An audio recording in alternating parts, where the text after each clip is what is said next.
All protocols are observed. I'm not a podium speaker. I love to walk around when I speak. So I hopefully will catch back you all on time, Sandra. So this morning, Sandra told me I'm usually a very technical person and talking technical stuff. To keep it soft, talk about leadership. And I was thinking, what am I going to talk to a group of leaders about? But I mean, I have worked with 30 plus 50 companies across the region.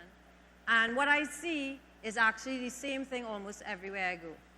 Where we're failing, where we're not doing. This morning we heard a lot from the Prime Minister, from the ministers of plans to come. And again, what we see over and over when we talk about uncertainty is a lot is being thrown at us.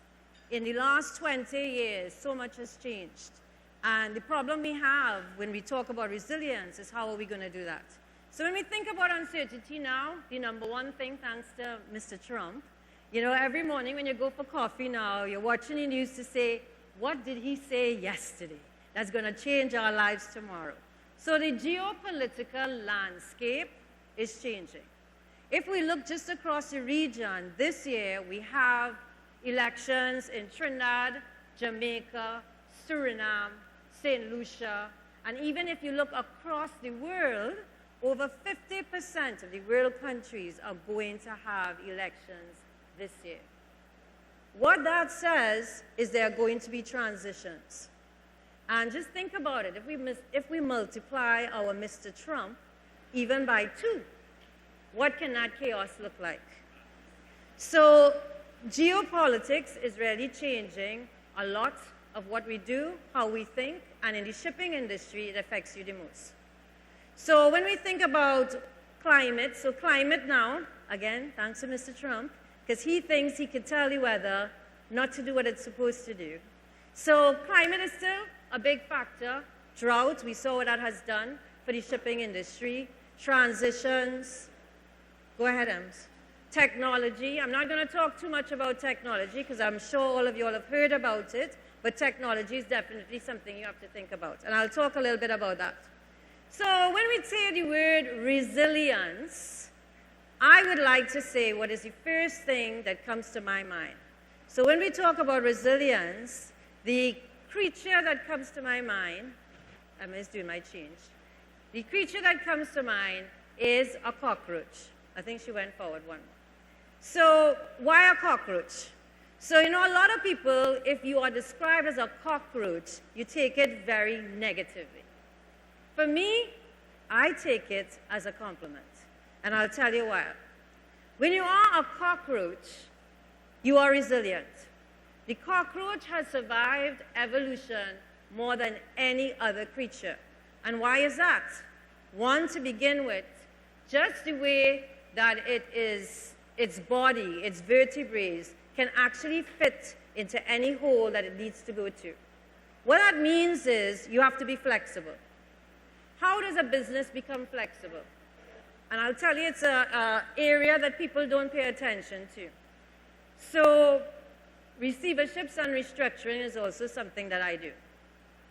And flexibility comes from being able to adapt when the business conditions have changed.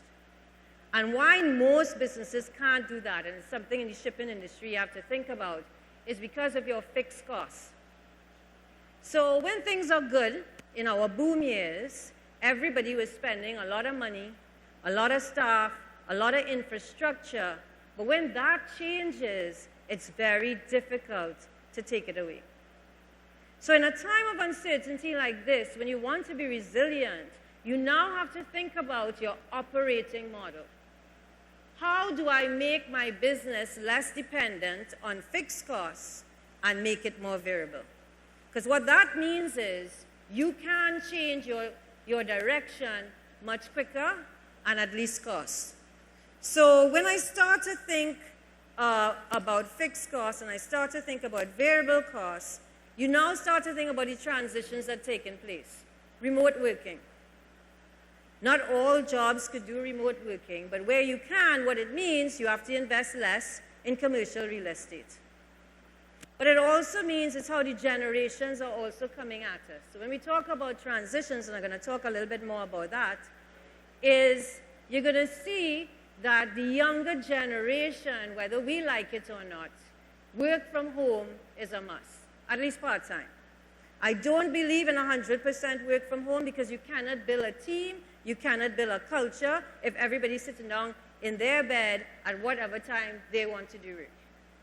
So when we think about what we need to do and to deal with these changes, one of the first things we need to think about is innovation. So a lot of clients come to me and they want to hire me on how to create an innovative culture.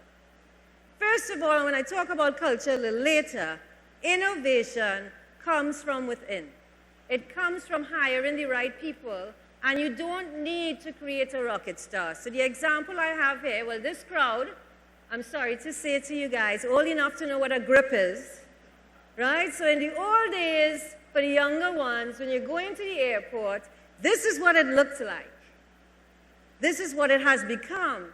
But it wasn't invented until 1972. And you ask the question, what is the difference between the two? What's the difference? Wheels. Wheels were actually invented in the Mesopotamian era, which is 3500 BC. So the question is, why did people take so long to put two things that were already invented? Well, when you had the grip, the airport was probably from here to there. People were not traveling as far, so no one saw the real need. But then as life changed, as airports got bigger, we traveled further, somebody thought about that simple thing of putting a wheel onto something that already exists.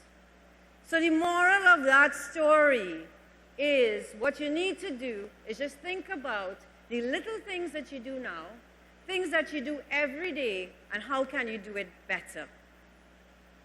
Because oftentimes enough, as I said before, clients want this huge innovation, but if you have the right people, if you have the right culture, the person who is opening the door in the morning will think about how can I do it more efficiently.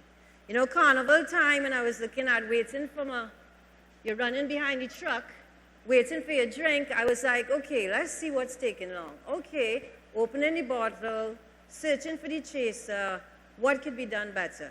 Simply, if you had, you know, barrels with spouts and they just have to pull out the alcohol, you'll get it very quick. Nothing there is a big invention.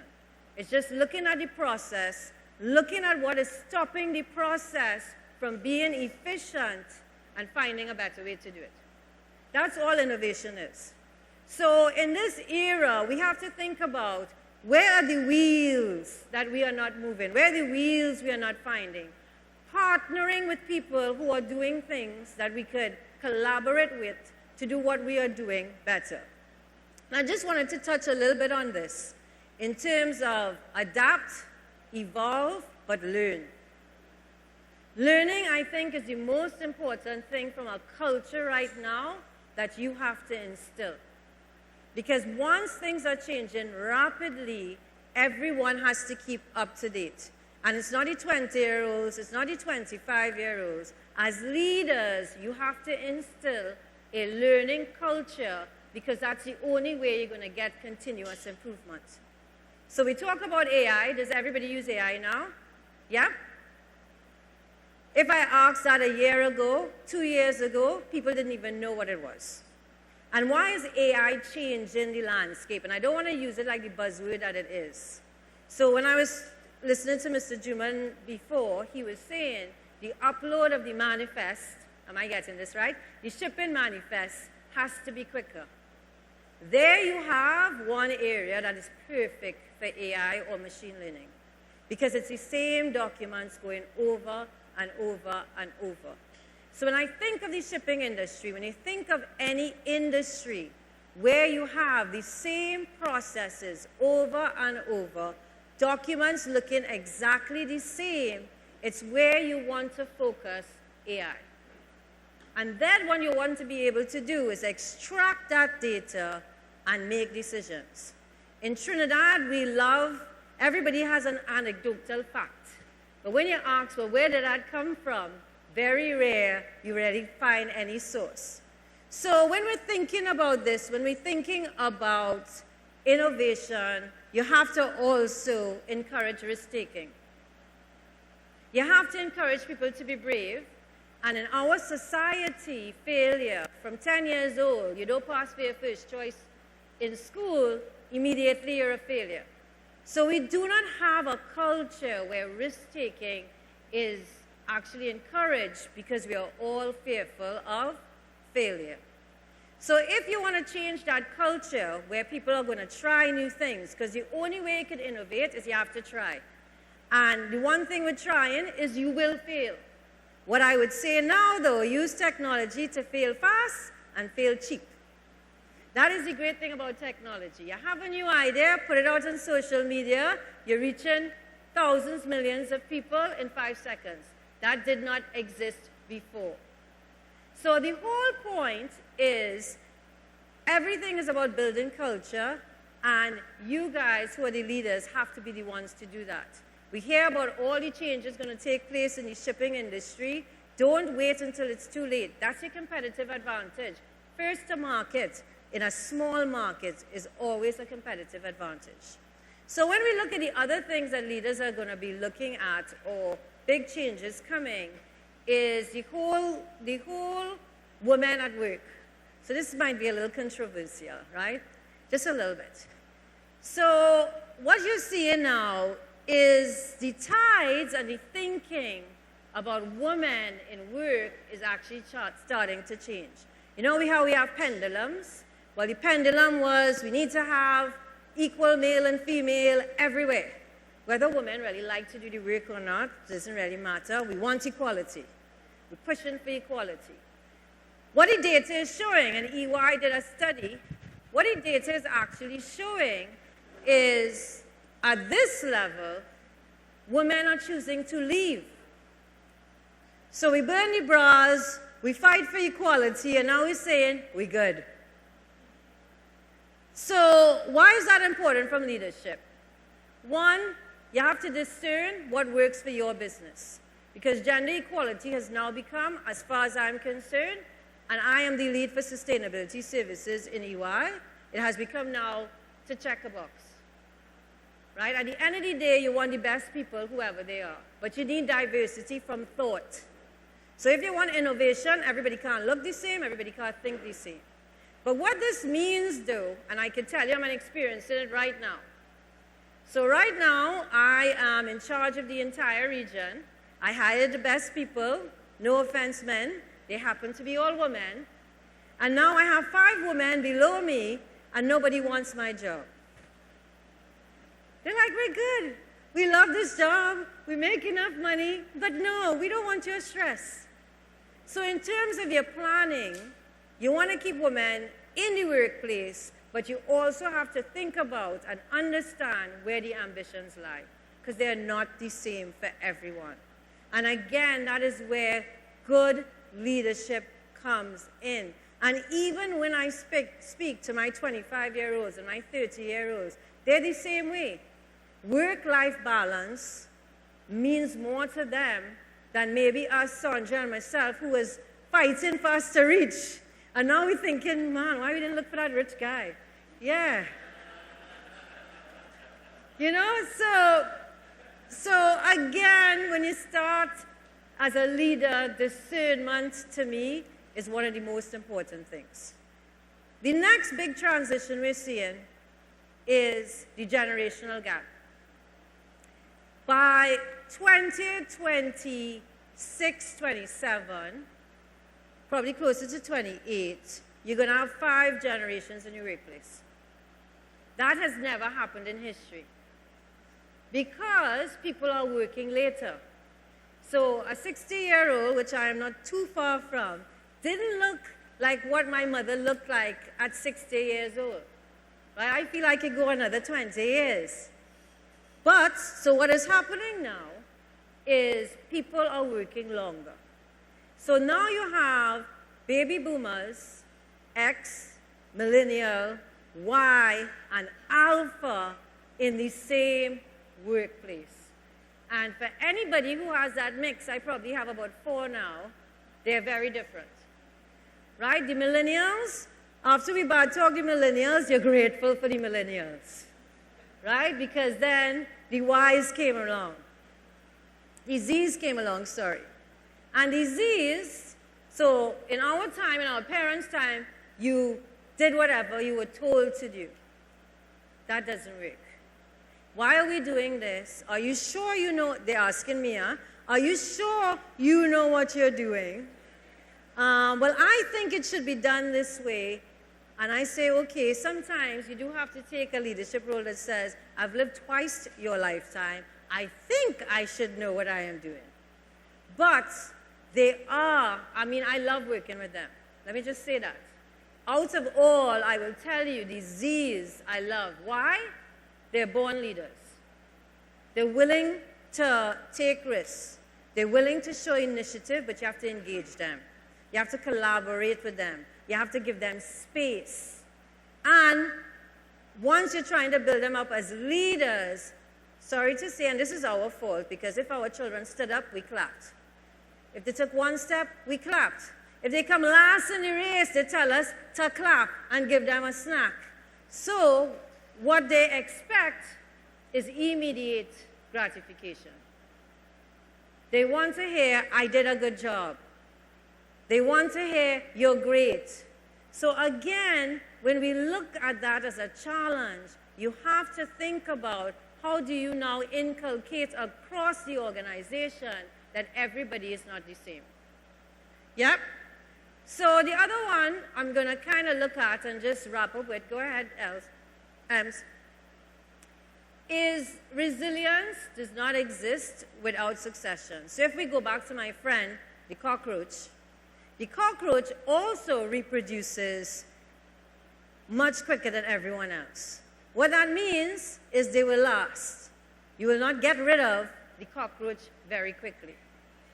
And again, when we think about succession, the hardest part for most leaders that I have experienced is letting go. Because we start to believe that the organization cannot exist without us. And a true leader that builds leadership throughout their organization, when they are gone, whatever they put in place will continue. So from a succession perspective, you cannot think today about succession that's going to happen tomorrow. You have to think of 5 and 10-year periods, because the next thing with this generation is they have no loyalty. So you can get the greatest star in the world, but they will up and leave immediately. There goes your succession plan. So a lot of you, some of you have family businesses as well. And when we think about succession, it's who is the right person. And sometimes it might not even be a family member.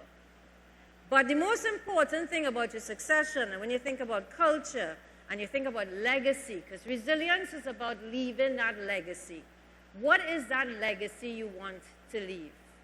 And how are you going to create the culture? When I say create, like I have clients come to me and say, you know, write us a culture plan. And I'll be like, what is a culture plan? Culture is driven by one thing and one thing alone, behavior. Because if you write it in a plan, if you say it, and nobody is actually actioning it, then it never will build a culture. So you have, and it's also repetitive. And it's also resilient. What does resilient mean? That when things are not going in the direction you want, you stand still on what your culture is.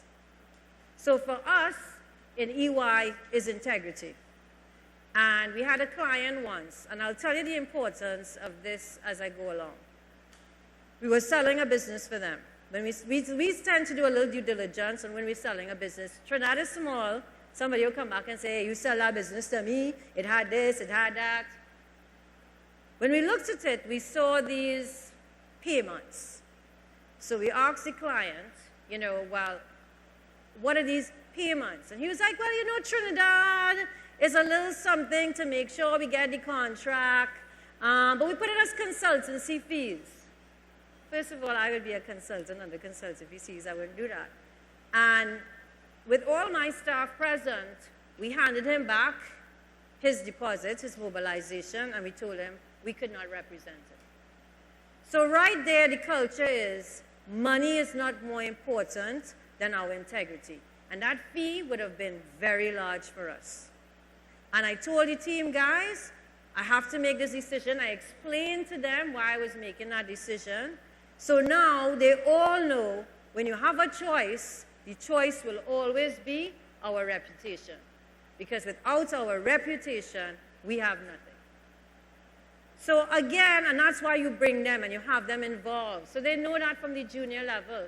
When we go to a meeting, all the young people come with us. The old-time way was I'm meeting with somebody important, only the senior person is going. I work with everyone unless the client specifically says no.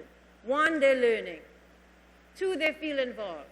3, I don't have to explain to them why we're doing something because they're part of the process. They see the bigger picture. So just some little tidbits. I'm sure how I'm doing on time. Yes, I brought you back on time. So again, I just want to reiterate, as a leader, if you are a very good leader, if you are practicing good leadership, then what you create are leaders. And leaders do not mean senior. Leaders mean people who are stand up to do the right thing, people who will take initiative, and who are unafraid to come and tell you, you aren't doing the right thing. And you could never, if you want to scale up, you cannot do everything. You cannot be involved in everything. And the only way you could do your job is to have leaders at every different level of the organization. So I will leave you all with that. Thank you very much. I hope you all have a great meeting this afternoon.